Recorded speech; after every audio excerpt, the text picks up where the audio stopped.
Hello बच्चों, कैसे हैं आप? अच्छे हैं? Very good. तो देखिए बच्चों, आपके लिए हम आज एक नई फिर एक बेसिक की क्लास लेके आए हैं। और आज हमारी ये basics of account class number 4 है। जैसे कि मैंने आपको बता रखा है बच्चे कि अभी आप अपनी बुक से ट्राई मत करना, क्योंकि बुक से ट्राई करने में आपको थोड़ा सा प्रॉब्लम आ सकती है। अभी हम बेसिक्स की कुछ क्लासेस और करेंगे, 2-3 क्लास और करेंगे, उसके बाद आप easily go through the your books. ठीक है। तो अभी हम देखिए बच्चे आज बुक्स इसको एक और नई क्लास में कुछ और चीज़ें इसको उसकी जो हमने लास्ट क्लास में जो चीज़ सीखी थी उसके आगे हम आज कुछ नया टॉपिक सीखेंगे। इससे पहले देखिए बच्चे, आप क्या क्या सीख चुके हैं। आप सारा का सारा एसेट्स एंड लायबिलिटी सीख चुके हैं, एक्सपेंसेस सीख चुके हैं, इनकम सीख चुके हैं, जो कि क्या क्या होते हैं हमारे। देन हमने उससे पहले वाली क्लास में कुछ हमने बेसिक्स ऑफ टर्मिनोलॉजी की थी, जहाँ पे हमारे कुछ टर्म्स यूज होती हैं अकाउंट में, तो आपको वो भी मैं लास्ट क्लास बता चुका हूँ, ताकि आपको अच्छे से वो सब चीज़ समझ में आ जाए, टेक्निकल टर्म्स समझ में आ जाए। क्योंकि हम बीच बीच में टेक्निकल टर्म्स को यूज करेंगे तो आपको समझने में प्रॉब्लम ना हो, इसलिए आप लास्ट वाली वीडियो को केयरफुली देखिएगा, ताकि आपको कोई भी प्रॉब्लम ना आए किसी वर्ड्स को समझने में, उसका डेफिनेशन या उसका मीनिंग समझने में। देन तो आइए बच्चों, आज आप मैं उम्मीद करता हूँ कि आपने सभी एसेट्स, लायबिलिटी, एक्सपेंसेस और इनकम लर्न कर लिए होंगे और अच्छे से आपने उसकी प्रैक्टिस कर ली होगी। आज हम उसके आगे सीखने वाले हैं, जो हमारा टॉपिक है नेचर ऑफ अकाउंट। देखिए बच्चे, नेचर्स ऑफ अकाउंट में क्या होता है कि जितने भी आपके एसेट्स, लायबिलिटी, एक्सपेंसेस और इनकम होती हैं, एसेट्स, लायबिलिटीज, एक्सपेंसेस और इनकम, तो ये जो हमारे नेचर होते हैं इसमें क्या क्या, देखिए यहाँ पे हमारे दो ही नेचर होते हैं, तो वो डेबिट नेचर का होगा या फिर वो क्रेडिट नेचर का होगा। तो अगर कोई भी हमारा एसेट है तो वो डेबिट होता है, डेबिट नेचर का होता है, और डेबिट को हम शॉर्ट में डीआर लिखते हैं। क्या लिखते हैं बच्चे? DR dot, DR dot. Then हमारा फिर होता है लायबिलिटी। लायबिलिटी का जो नेचर होता है वो क्रेडिट नेचर होता है और इसको हम सीआर लिखते हैं शॉर्ट में। ऐसे ही एक्सपेंसेस होता है, एक्सपेंसेस का जो नेचर होता है वो डेबिट नेचर होता है, डीआर होता है। एंड जो इनकम होती है उसका नेचर जो होता है वो क्या होता है? क्रेडिट होता है, यानी सीआर होता है। यानी कहने का मतलब ये कि अगर आपको इन शॉर्ट अगर इसे लर्न करना है तो आप बहुत इजी तरीके से asset and expenses, asset and expenses both are the same nature of debit nature, and liability and income also same as a credit nature। यानी लायबिलिटी और इनकम भी आपकी क्रेडिट नेचर की होती हैं और एसेट और एक्सपेंसेस आपके डेबिट नेचर की होती हैं। तो आपको ये कैसे याद रखना है? आपको याद ऐसे रखना है कि debit and expenses are debit nature and liability and incomes are credit nature. बहुत इजी है, बहुत सिंपल है, आपको याद हो चुका होगा शायद। आप दोबारा भी बोल सकते हैं कि debit and expenses are assets and expenses are debit nature and liability and incomes are credit nature. आपको इस बस ये चीज याद रखनी है। देन इसके बाद अब हमें देखिए होता क्या है कि जैसे कि आपको डेबिट और क्रेडिट समझ में आ रहा है, मैं बार बार रिपीट कर रहा हूँ, लास्ट क्लास में भी हमने डेबिट और क्रेडिट बोला था, अभी भी बोल रहा हूँ। अब आपको ये लग रहा होगा कि डेबिट क्रेडिट है क्या, एक्चुअली में डेबिट क्रेडिट का मतलब क्या? हमने बहुत सुन लिया सर कि डेबिट क्रेडिट मतलब इसका मतलब क्या है।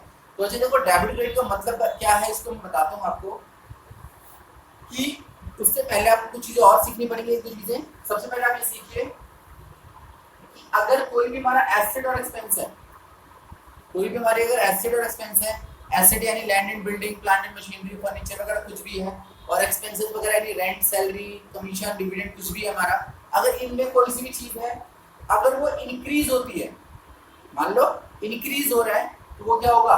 डेबिट होगा। सपोज कर हमने कोई लैंड परचेज करी, हमने कोई फर्नीचर परचेज किया, हमने कोई स्टॉक परचेज करा, तो हमारे क्या है ये एसेट को इंक्रीज कर रहा है, यानी क्या होगा? ये डेबिट होगा। ऐसे हमने कोई रेंट पेड करा, कोई कमीशन पेड करा, तो भी हमारा क्या होगा? डेबिट में होगा। तो अगर हमारा कोई भी एसेट या एक्सपेंस इंक्रीज करता है तो हमेशा वो क्या होगा? डेबिट होगा। ऐसे ही अगर कोई भी हमारा एसेट या एक्सपेंस डिक्रीज करता है तो क्या होगा? क्रेडिट होगा। जैसे हमने कोई मशीनरी सोल्ड की, हमने कोई एसेट सोल्ड करा, हमने कोई फर्नीचर सोल्ड करा, कुछ भी, ठीक है, तो इस तरीके से हमारा क्या होगा? ये हमारा डिक्रीज होगा। क्लियर है? ऐसे ही हमारा लायबिलिटी और इनकम है। लायबिलिटी और इनकम में क्या होगा? अगर कोई भी हमारी लायबिलिटी इंक्रीज हो रही है, जैसे हमारे क्रेडिटर्स हैं, बैंक लोन है, बैंक ओवरड्राफ्ट है, आउटस्टैंडिंग है, अगर कोई भी हमारी लायबिलिटी इंक्रीज हो रही है तो वो क्या होगी बच्चे? वो क्रेडिट होगी। और अगर कोई भी हमारी लायबिलिटी या इनकम डिक्रीज हो रही है तो वो क्या होगी? डेबिट होगी। यानी ये उससे उल्टा है, ये उसका अपोजिट है। यानी एसेट और expenses increase debit, decrease credit, and ऐसे ही लायबिलिटी और income increase credit, decrease debit. तो आपको बच्चे लर्न हो गया, इजीली, बहुत आसान है तो, है ना बच्चे? आप भी कह रहे हो हाँ सर हमें आसान लग रहा है। देखिए कैसे, डेबिट एंड एक्सपेंसेस इंक्रीज हो रहे हैं, सॉरी, एसेट और एक्सपेंसेस अगर इंक्रीज हो रहे हैं तो डेबिट होंगे, डिक्रीज हो रहे हैं तो क्रेडिट होंगे, ठीक है। देन इसको अपोजिट में देखो जाओ, लायबिलिटी और इनकम का ट्रीटमेंट क्या होता है, अगर लायबिलिटी और इनकम है और अगर वो इंक्रीज हो रहे हैं तो वो क्रेडिट होंगे, यानी उल्टा हो जाएगा, और अगर वो डिक्रीज हो रहे हैं तो वो डेबिट हो जाएंगे। तो इस तरीके से आपको दोनों का नेचर पता चल गया। अब इसकी हम थोड़ी सी एक छोटी सी करेंगे, प्रैक्टिस करेंगे, वर्क स्टडी करेंगे, ताकि आपको थोड़ा सा और समझ में आ जाए। इसी थोड़ी सी वर्कशॉप करेंगे, तो उस वर्कशॉप से पहले आप इसको पहले आप पूरा राइट डाउन कर लीजिए, ताकि आपके कॉन्सेप्ट क्लियर हो जाए। ये आपका एक तरह से रूल ऑफ अकाउंट है, तो इसको आप लर्न कर लीजिए। इसको हम मॉडर्न रूल ऑफ अकाउंट्स बोलते हैं, डेबिट एंड क्रेडिट। ये आपका मॉडर्न रूल है, और अभी हम इसकी क्लास और भी लेंगे, तो इसका एक रूल और होता है, वो भी मैं आपको समझाऊंगा, जिसको हम ट्रेडिशनल रूल बोलते हैं। तो अभी आपकी मॉडर्न अप्रोच है, मॉडर्न रूल है इसका ऑफ डेबिट एंड क्रेडिट। तो आप इसको राइट डाउन कीजिए फटाफट, फिर हम आगे बढ़ते हैं इसमें।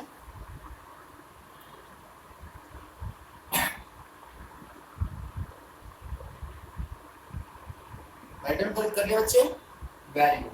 तो ये आप अब इसको हम आगे बढ़ते हैं थोड़ा सा।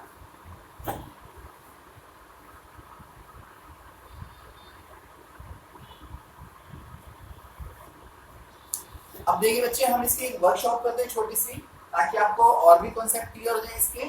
तो हम यहाँ पे एक कॉलम बनाते हैं पहले,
तो देखिए बच्चे, यहाँ पे हमने एक कॉलम बनाया है। यहाँ पे ये पहला कॉलम हमारा आइटम्स का है, दूसरा कॉलम हमारा कैटेगरी का है, थर्ड कॉलम में हमने इंक्रीज और फोर्थ कॉलम में हमने डिक्रीज लिखा है। तो अभी देखिए यहाँ पे इसको कैसे करेंगे, इसको हमें करना क्या है। देखिए यहाँ पे एक छोटी सी वर्कशॉप है, ताकि आपको थोड़ा सा कॉन्सेप्ट क्लैरिटी हो जाए, आप इसको और अच्छे से समझोगे। सपोज करो हमने यहाँ पे लिखा है कैश इन हैंड। क्या लिखा बच्चे, कैश इन हैंड। तो कैश इन हैंड एक्चुअली में हमारा क्या होता है, हमारा करंट एसेट होता है। तो आपको कैश इन हैंड में यहाँ पे क्या लिखना है, कैटेगरी के अंदर लिखना है करंट एसेट। क्या लिखना है बच्चे, करंट एसेट लिखना है। और अगर करंट एसेट हमारा इंक्रीज होता है, यानी क्योंकि हमारा एसेट है, अगर इंक्रीज होता है तो क्या होगा, वो डेबिट होगा, और अगर डिक्रीज होता है तो क्या होगा, क्रेडिट होगा। बस आपको इतना लिखना है। यानी ये हमारा करंट एसेट है, अगर ये इंक्रीज हो रहा है तो ये क्या होगा, हमारा डेबिट होगा, और अगर ये डिक्रीज हो रहा है तो क्या होगा, हमारा क्रेडिट हो रहा है। ऐसे ही हम लिखेंगे यहाँ पे, सपोज करो क्रेडिटर। अब क्रेडिटर बच्चे हमारा क्या होता है, अगर आपने लर्न किया होगा तो क्रेडिटर हमारा क्या होता है, करंट लायबिलिटी।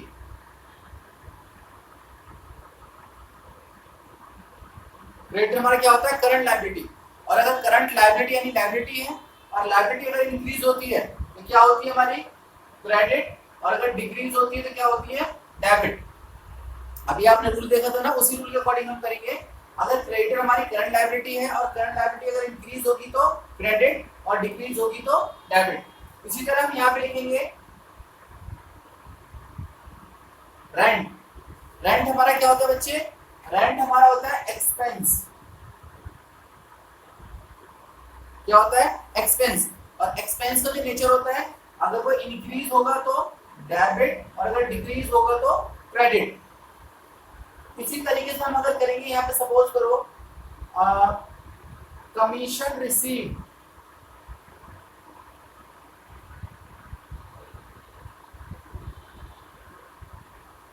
कमीशन रिसीव, अगर ये हमारा कमीशन रिसीव्ड है, और ये हमारा क्या बन जाता है यहाँ पे, ये हमारा इनकम बन जाता है, कमीशन रिसीव्ड हमारा क्या बन जाता है, इनकम बन जाता है।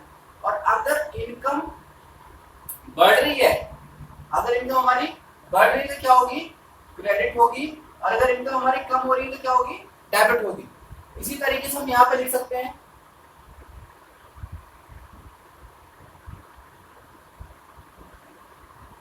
Land and building.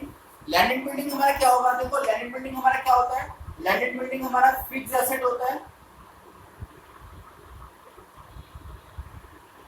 Fix asset होता है। अगर फिक्स एसेट हमारा लैंड एंड बिल्डिंग इंक्रीज कर रहा है तो क्या होगा, वो डेबिट होगा, और अगर डिक्रीज कर रहा है तो क्या होगा, क्रेडिट होगा।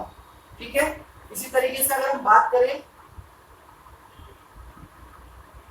हमने यहाँ पे लिखा पेटेंट, तो पेटेंट क्या होता है, देखो बच्चे, पेटेंट हमारा इंटेंजिबल फिक्स एसेट होता है।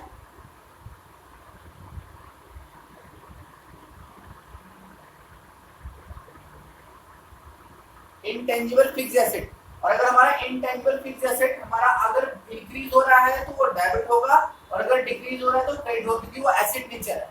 देन इसके बाद अगर हमारा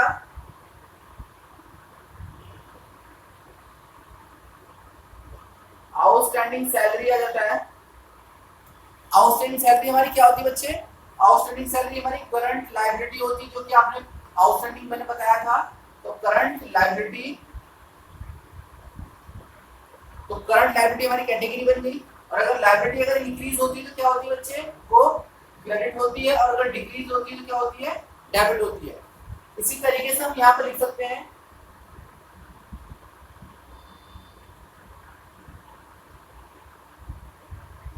income received in advance, income received in advance. तो इनकम रिसीव्ड इन एडवांस हमारा क्या होता है, करंट लायबिलिटी होता है, और अगर करंट लायबिलिटी अगर हमारा इंक्रीज हो रहा है तो क्या होगा, क्रेडिट होगा, और अगर डिक्रीज हो रहा है तो क्या होगा, डेबिट होगा। इसी तरीके से हमारा क्या होता है, देखिए बच्चे, हमारा ड्राइंग होता है,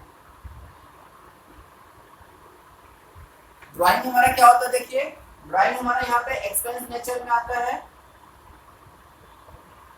और अगर ये इंक्रीज करता है तो ये डेबिट होता है, और अगर डिक्रीज करता है तो क्या होता है, क्रेडिट होता है। ठीक है बच्चे, ऐसे ही हमारा आता है परचेज।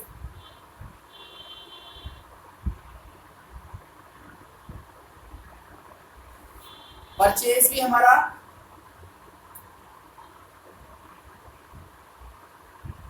एक्सपेंस नेचर में आता है, और अगर ये इंक्रीज होता है तो ये डेबिट होता है, और अगर डिक्रीज होता है तो वो क्रेडिट होता है।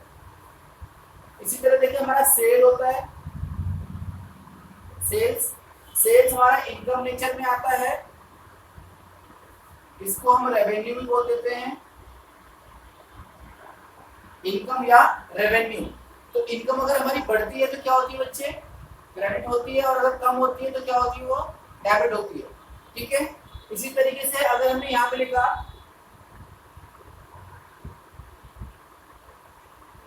बैड डेट्स, यानी क्या है, हमारे एक्सपेंस है, बैड डेट्स हमारे जो पैसा हमें नहीं मिलता उसको बैड डेट्स बोलते हैं। ये हमारा किस नेचर का है, ये हमारा एक्सपेंस नेचर का है, और अगर एक्सपेंस नेचर हमारा बढ़ता है तो क्या होता है, ये डेबिट होता है, और अगर कम होता है तो क्या होता है, क्रेडिट होता है। इसी तरीके से हमारा कैपिटल है, सपोज करो कैपिटल अकाउंट है, अगर कोई भी हमारा कैपिटल अकाउंट इंक्रीज होता है, ये कैपिटल अकाउंट किस नेचर का है, ये लायबिलिटी नेचर का है, और अगर कैपिटल हमारी इंक्रीज होती है तो क्या होगी, वो क्रेडिट होगी, और डिक्रीज होगी तो क्या होगी, डेबिट होगी। इसी तरीके से अगर हमारा कोई बैंक लोन है, तो अगर बैंक लोन है बच्चे, तो बैंक लोन हमारा किस नेचर का होता है, लायबिलिटी होता है,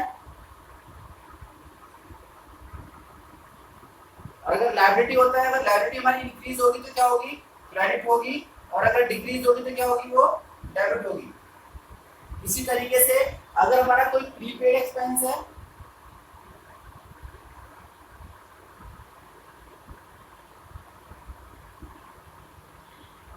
अगर हमारा कोई प्रीपेड एक्सपेंस है तो हमारे लिए क्या होता है, ये प्रीपेड एक्सपेंस हमारे लिए करंट एसेट होता है, करंट एसेट होता है, और अगर ये प्रीपेड हमारा करंट एसेट है और ये इंक्रीज हो रहा है तो क्या होता है डेबिट, और डिक्रीज होता है तो क्या होता है ये क्रेडिट। तो देखिए बच्चे, मैंने आपको यहाँ पे एक छोटी सी वर्कशॉप कराई है ताकि आपको थोड़ा सा आइडिया हो जाए कि डेबिट और क्रेडिट का मतलब क्या होता है। यानी अगर कोई भी आपका करंट एसेट या फिक्स्ड एसेट, यानी वो एसेट हो, अगर वो एसेट नेचर का है, it may be fixed asset, current asset या इंटेंजिबल फिक्स्ड एसेट या फिक्स्ड एसेट, अगर वो एसेट नेचर का है, वो इंक्रीज हो रहा है तो हमेशा क्या होगा, वो डेबिट होगा, और अगर वो डिक्रीज हो रहा है तो क्या होगा, वो क्रेडिट होगा। इसी तरीके से अगर कोई भी आपका एक्सपेंस है उसका भी सेम ट्रीटमेंट है कि अगर एक्सपेंस हमारा इंक्रीज हो रहा है तो डेबिट होगा, और अगर डिक्रीज हो रहा है तो वो क्रेडिट होगा। इसी तरीके से हमारी लायबिलिटीज है, अगर कोई भी हमारी लायबिलिटी चाहे वो नॉन करंट हो या करंट लायबिलिटी हो, अगर वो लायबिलिटी हेड के अंदर आ रही है तो अगर वो इंक्रीज हो रही है तो क्रेडिट होगी, अगर वो डिक्रीज हो रही है तो वो डेबिट होगी। इसी तरीके से हमारा इनकम का ट्रीटमेंट है, कोई भी हमारी इनकम्स होगी वो अगर बढ़ रही है तो क्रेडिट होगी, अगर घट रही है तो वो डेबिट होगी। तो बच्चे, ये मैंने यहाँ पे आपको कुछ एग्जांपल्स दिए हैं आइटम्स के, यानी यहाँ पे आपके आइटम्स में आपको कुछ करंट, कुछ एसेट्स, कुछ लायबिलिटी, कुछ इनकम, कुछ एक्सपेंसेस होंगे। तो आपको मैंने ओवरऑल आइडिया दे दिया है कि आपको इस तरीके से एक वर्कशॉप करनी है, या आपने मेरे साथ एक वर्कशॉप करी है। इसी तरीके से आपको अपने आप जितने भी मैंने एक्सपेंसेस और लिस्ट बनवाई थी, आप अपनी बुक से भी देख सकते हैं, थोड़ा सा हिंट ले सकते हैं कि जितने भी आपके एक्सपेंसेस थे, एसेट्स थे, लायबिलिटी थी, इनकम थी, आप उनकी भी ट्रीटमेंट देख सकते हैं जो इसमें रह गई है कि भाई जो हमारा इंक्रीज होता है वो डेबिट होगा या क्रेडिट होगा, और जो तुम्हारा डिक्रीज हो रहा है वो डेबिट होगा, क्रेडिट होगा। क्योंकि अब इसके आगे जो हम जाने वाले ना, इसके आगे जो हमारी जो अगली क्लास होगी उसमें हम लोग जर्नल एंट्री के बारे में सीखेंगे। किसके बारे में? जर्नल एंट्री के बारे में सीखेंगे, और आपको वहां पर डेबिट एंड क्रेडिट का असली मतलब समझ में आएगा कि what is the real meaning of debit and credit and what is the purpose of debit and credit. तो आपको वहां पर डेबिट एंड क्रेडिट का पर्पस समझ में आएगा। आपको ये यहाँ से भी समझना है कि डेबिट और क्रेडिट क्या है, यानी इंक्रीज कब होगा और डिक्रीज कब होगा। तो आपको आज की क्लास में एक तो ये वर्कशॉप करनी है, दूसरा आपको ऐसी ही वर्कशॉप खुद से भी बनानी है। थोड़े आइटम्स आप ऐसे लिख सकते हैं, और आपको इतने कॉलम बना के, पहला कॉलम आपको आइटम्स का लिखना है, दूसरा कॉलम आपको कैटेगरी का लिखना है, थर्ड कॉलम में आपका इंक्रीज है, और फोर्थ कॉलम में आपके डिक्रीज है। आप इस तरीके से 4 कॉलम बनाएंगे, और वहां पे आप पहले आइटम लिखेंगे रैंडमली। कोई भी आप आइटम उठा के आप लिख सकते हैं अपने सेल्फ टेस्ट करने के लिए, सेल्फ असेसमेंट करने के लिए। आप कोई भी आइटम यहाँ पे लिखिए, उसकी आप कैटेगरी लिखिए यहाँ पे। जब आपको, क्योंकि आप जब आप आइटम लिखोगे, आप ये वाली प्रैक्टिस करोगे ना, तो आपके आइटम के साथ साथ उसको आपका माइंड रिकॉल करेगा कि किस कैटेगरी में है। और आप जब तक आपको कैटेगरी नहीं पता होगी, आप डेबिट और क्रेडिट कर नहीं पाओगे। सबसे पहले आपका जो बेसिक है वो आइटम्स को याद करना, प्लस उसकी कैटेगरी याद रखना कि ये एसेट्स है या एक्सपेंस है या इनकम है या लायबिलिटी है। तो आपको सबसे पहले कैटेगरी समझना बहुत जरूरी है। कैटेगरी के बाद ही हम डेबिट और क्रेडिट का रिएक्शन, हम उसका इफेक्ट समझ पाएंगे कि भाई अगर कैटेगरी समझ में आ गई तो ये इंक्रीज हो रहा है, डिक्रीज हो रहा है, देन आफ्टर हम उसको डेबिट या क्रेडिट कर पाएंगे। जब तक आप ये एक्सरसाइज नहीं करेंगे, आप ये वर्कशॉप नहीं करेंगे, आपको आगे जनरल एंट्री समझने में प्रॉब्लम आएगी। तो उससे पहले कि आपको प्रॉब्लम ना आए, आप आज इसकी प्रैक्टिस करना।